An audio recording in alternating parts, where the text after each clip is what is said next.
ओम श्री गणेशाय नमः। ओम नमः शिवाय। शिव के सुरेश्वर अवतार की कथा, उपमन्यु की तपस्या और उन्हें उत्तम वर की प्राप्ति।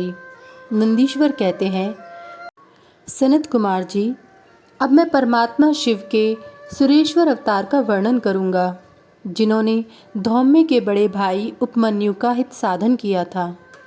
उपमन्यु व्याघ्रपाद मुनि के पुत्र थे। उन्होंने पूर्व जन्म में ही सिद्धि प्राप्त कर ली थी और वर्तमान जन्म में मुनि कुमार के रूप में प्रकट हुए थे। वे शैशवावस्था से ही माता के साथ मामा के घर में रहते थे और दैववश दरिद्र थे। एक दिन उन्हें बहुत कम दूध पीने को मिला, इसलिए अपनी माता से बारंबार दूध मांगने लगे। उनकी तपस्विनी माता ने घर के भीतर जाकर एक उपाय किया। उंचवृंती से लाए हुए कुछ बीजों को सिल पर पीसा और उन्हें पानी में घोलकर कृत्रिम दूध तैयार किया। फिर बेटे को पुचकार कर वह उसे पीने को दिया। माँ के दिए उस नकली दूध को पीकर बालक उपमन्यु बोले, यह तो दूध नहीं है। इतना कहकर वे फिर रोने लगे। बेटे का रोना धोना सुनकर माँ को बड़ा दुख हुआ। अपने हाथ से उपमन्यु की दोनों आंखें पोंछकर उनकी लक्ष्मी जैसी माता ने कहा, बेटा, हम लोग सदा वन में निवास करते हैं, हमें यहाँ दूध कहाँ से मिल सकता है। भगवान शिव की कृपा के बिना किसी को दूध नहीं मिलता। वत्स, पूर्व जन्म में भगवान शिव के लिए जो कुछ किया गया है, वर्तमान जन्म में वही मिलता है। माता की यह बात सुनकर उपमन्यु ने भगवान शिव की आराधना करने का निश्चय किया।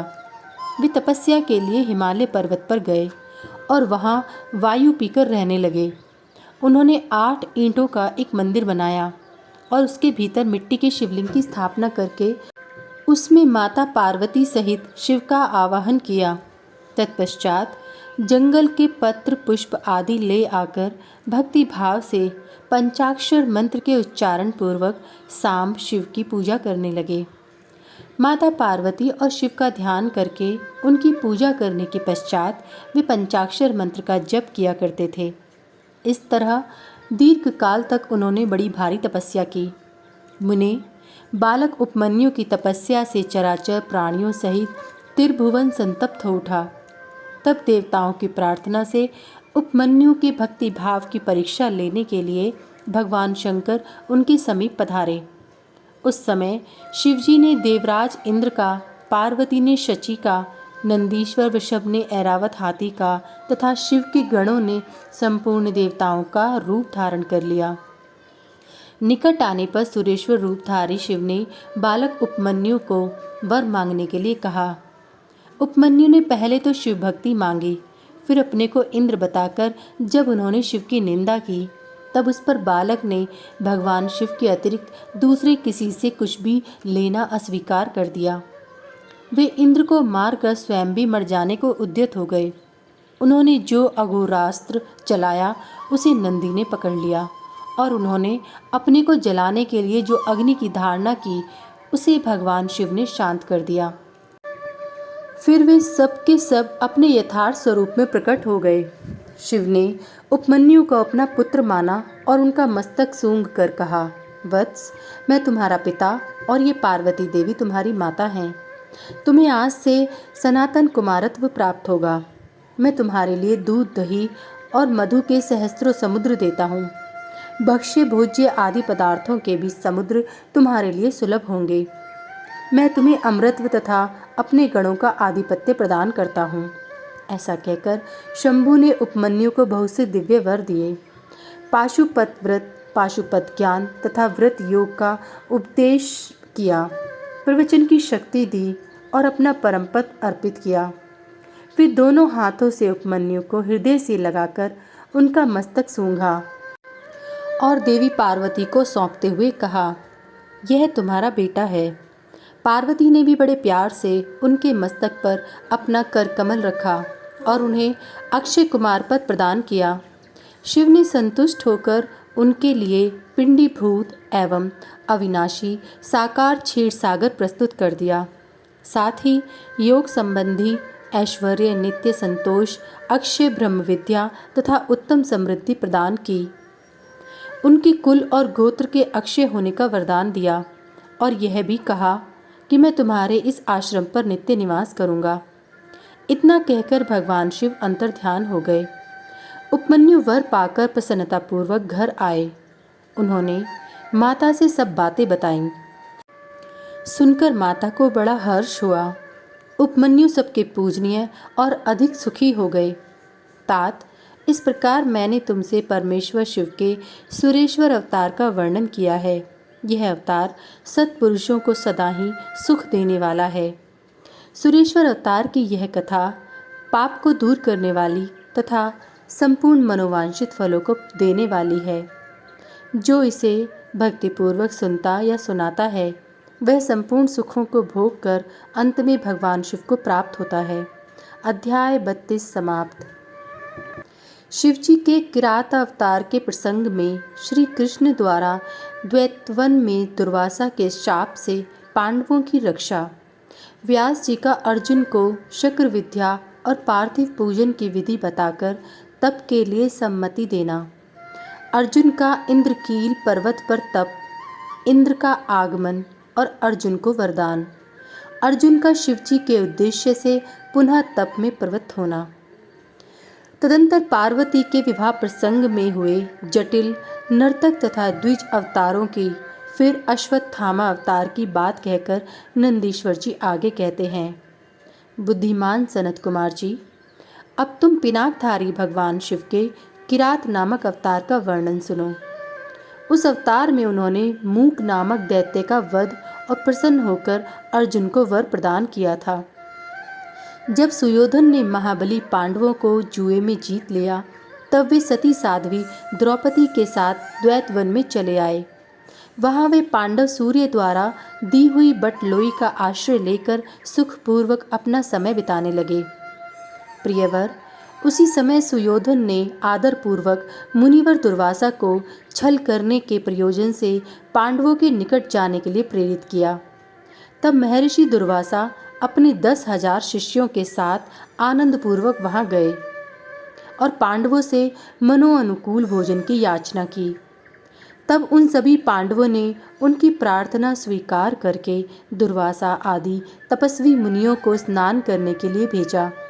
मुनीश्वर, इधर अन्न भाव के कारण वे सभी पांडव बड़े संकट में पड़ गए और मन ही मन प्राण त्याग देने का विचार करने लगे। जब द्रौपदी ने श्री कृष्ण का स्मरण किया वे तत्काल ही वहां आ पहुँचे और शाक के पत्ते का भोग लगाकर उन सभी तपस्वियों को तृप्त कर दिया। फिर तो महर्षि दुर्वासा अपने शिष्यों को तृप्त हुआ जानकर वहां से चलते बने। इस प्रकार श्री कृष्ण की कृपा से उस समय पांडव संकट से मुक्त हो गए। तदंतर भगवान श्री कृष्ण ने पांडवों को शिवजी की आराधना करने की सम्मति दी। फिर व्यास जी ने भी आकर उन्हें शंकर के सम्राधन का आदेश देते हुए कहा, शिवजी संपूर्ण दुखों का विनाश करने वाले हैं। वे भक्ति करने से थोड़े ही समय में प्रसन्न हो जाते हैं। इसलिए सभी लोगों को शंकर जी की सेवा करनी चाहिए। वे महेश्वर प्रसन्न होने पर भक्तों की सारी अभिलाषाएं पूर्ण कर देते हैं। यहाँ तक कि वे इस लोक में सारा भोग और परलोक में मोक्ष तक दे डालते हैं। यह बिल्कुल निश्चित बात है। इसलिए भुक्ति मुक्ति रूपी फल की कामना वाले मनुष्यों को सदा शंभु की सेवा करनी चाहिए, क्योंकि भगवान शंकर साक्षात परम पुरुष, दुष्टों के संहारक और सत्पुरुषों के आश्रय स्वरूप हैं। अब अर्जुन पहले दृढ़ता पूर्वक शक्र विद्या का जप करे, तब इंद्र पहले परीक्षा लेंगे, पीछे संतुष्ट हो जाएंगे। प्रसन्न होने पर वे सर्वदा विघ्नों का नाश करते रहेंगे और फिर शिवजी का श्रेष्ठ मंत्र प्रदान करेंगे। नारद जी कहते हैं, मुने, इतना कहकर व्यास जी अर्जुन को बुलाकर उन्हें शक्र विद्या का उपदेश देने को उद्यत हुए। तब तीक्ष्ण बुद्धि अर्जुन ने स्नान करके पूर्व मुख बैठकर उस विद्या को ग्रहण कर लिया। फिर उदार बुद्धि मुनिवर व्यास जी ने अर्जुन को पार्थिव लिंग के पूजन का विधान बतलाकर उनसे कहा। व्यास जी बोले, पार्थ, अब तुम यहाँ से परम रमणीय इंद्रकील पर्वत पर जाओ और वहाँ जाह्नवी के तट पर बैठकर सम्यक रूप से तपस्या करो। यह विद्या अदृश्य रूप से सदा तुम्हारा हित करती रहेगी। अर्जुन को ऐसा आशीर्वाद देकर व्यास जी पांडवों से कहने लगे, नृपश्रेष्ठों, तुम सब लोग धर्म पर दृढ़ बने रहो। इससे तुम्हें सर्वथा श्रेष्ठ सिद्धि प्राप्त होगी।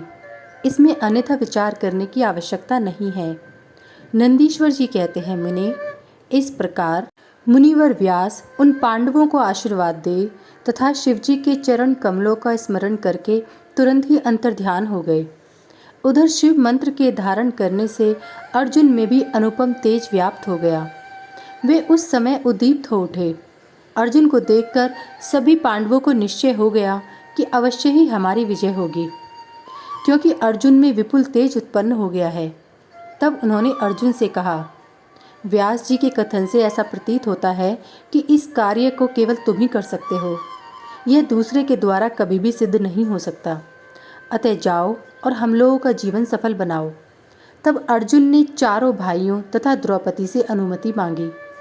उन लोगों को अर्जुन के बिछोह का दुख तो हुआ, पर कार्य की महत्ता देखकर सभी ने अनुमति दे दी। फिर तो अर्जुन मन ही मन प्रसन्न होते हुए उस उत्तम पर्वत इंद्रकील को चले गए। वहां पहुंचकर वे गंगा जी के समीप एक मनोरम स्थान पर, जो स्वर्ग से भी उत्तम और अशोक वन से सुशोभित था, ठहर गए। वहां उन्होंने स्नान करके गुरुवर को नमस्कार किया और जैसा उपदेश मिला था उसी के अनुसार स्वयं ही अपना वेश बनाया।